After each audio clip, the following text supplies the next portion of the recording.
Welcome and thank you very much for coming. I sure do appreciate your interest in this election. Most of you don't know me. My name is Nicholas A. Sundquist. My friends call me Nick, unless they're making a donation to my campaign. Then they call me Nicholas A. Sundquist. I hope you'll call me both. I'd like to tell you a little about myself and why I've decided to run for state senate. First, you should know that I don't really want the job. I've been happily and successfully self-employed for 15 years now. There's not a lot of stress in my life. I'm happily married for the last 6 years. My lovely wife and I have 2 rambunctious young boys growing up in a comfortable home in Norton Shores. The thought of changing my routine is not something I'm looking forward to. I'm running for elected office because this state and nation are on the brink of disaster, and I don't want to have to explain to my sons why I did nothing to stop it. Writing a $25 check to the Libertarian Party isn't enough to make me feel better anymore. I've grown tired of hearing myself say to my television and radio that the solutions to the problems we face are liberty and justice. So today, I will say it to you. Liberty and justice are the answer to what ails Michigan. I look around this beautiful state of ours and I realize that for many of our neighbors, the future looks pretty grim. I started paying attention to state politics a few years ago. It didn't take long to realize that there haven't been a lot of good ideas coming out of Lansing for a very long time. Some people may think that if we just get the Republicans back in power, things will change. Ladies and gentlemen, if I thought that Jennifer Granholm's policies were significantly different from John Engler's, I would probably be voting for the Republicans. If I thought that politicians could do something to make our lives better, I would be looking for the one that had the most powerful magic. The only way politicians can help you is by taking something from someone else. There's no justice in that. The truth is that most of what government does is not only unnecessary, but detrimental to our well-being. We're told that we have a budget crisis in Michigan and that the only way to fix it is by raising taxes. What unadulterated nonsense. For 6 of the last 8 years, we've heard Mrs. Granholm blame the Bush administration trade policy for the loss of manufacturing jobs in Michigan. Did you know that as recently as 2005, there were more people employed making cars than ever before in this nation's history? That's remarkable when you consider the advances in manufacturing productivity. Let me ask you all to consider why any company that wanted to make cars in the United States would choose to build their plant anywhere but Michigan. We have all the engineering talent, the workforce, and plenty of everything you might need to make a whole lot of cars, and yet not one of the 5 major foreign automakers that make cars in the United States chose to make their cars in Michigan.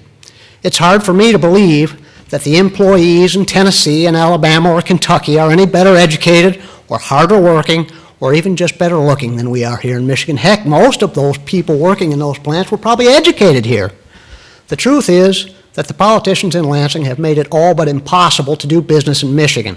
When confronted with this reality that most companies don't want to do business in a state with the regulatory culture that exists here, rather than change that culture, they decided to set up a whole new bureaucracy to help companies navigate the maze of red tape. It's actually quite funny, but I'll forgive you for not laughing. No, we don't have a budget crisis in Michigan. We simply have too much government.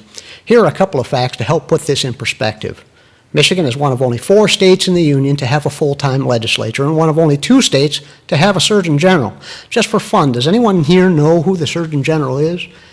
It says on the Michigan Department of Community Health website, in February of 2003, Governor Jennifer M. Granholm took an important first step toward revitalizing public health in Michigan by appointing Kimberly Dawn Wisdom, M.D., as Michigan's and the nation's first state-level Surgeon General to address Michigan's less than desirable health status. I'm not making this up. You can Google it yourself. What are we getting for our money? We have the nation's highest unemployment rate, for Pete's sakes. If, like me, you want to live in a Michigan whose citizens are happy and prosperous, join me in the effort to take our state back from overregulation and overtaxation. I ask Mary Valentine and Jeff Hansen to join me in a pledge that, if elected, to introduce legislation in Lansing to make Michigan's legislature part-time. I'll tell you right now that if elected, that will be my first priority. I mean, it strikes me as downright immoral to pay more than $90,000 a year to each of our 110 House members and 38 state senators and live in the state with a sort of dismal economic climate we have. And 8 years after Ms. Wisdom was hired, the health statistics can't be said to have improved. And if your health status is less than desirable, isn't it your job to improve it? I think we can do without paying for Miss Wisdom services. In fact, there are a host of state agencies that we would be better off without. How many of you have to have a state occupational license? Have you ever asked yourself the reason for that? If you answer honestly, you'll have to conclude that it is to make work for otherwise unemployable people in Lansing. Auto mechanics are required to have permission from the state for the privilege of repairing your automobile. Do you suppose your mechanic is any more competent because he has a permission slip from the government? For crying out in the night, you have to have a license to be a landscape architect. Can you think of any reason why it would be advisable to require landscape architects to have a license? Are any of you seriously not intelligent enough to decide for yourself whether or not to hire a particular landscape architect? You have to have a license to be a cosmetologist, and there are different requirements if you want to be a barber. As I understand the law in Michigan, it is illegal for any of you without a license to give your neighbor a permanent wave hairstyle. But you can buy the products required to do this in any drugstore. This is preposterous. I encourage you to go to the Michigan.gov website and see for yourself all the occupations that are required to be licensed by the state. If I lived in a free country, I would laugh at the stupidity of the people who allowed this to happen to them, or pitting them for living under such ridiculous rules.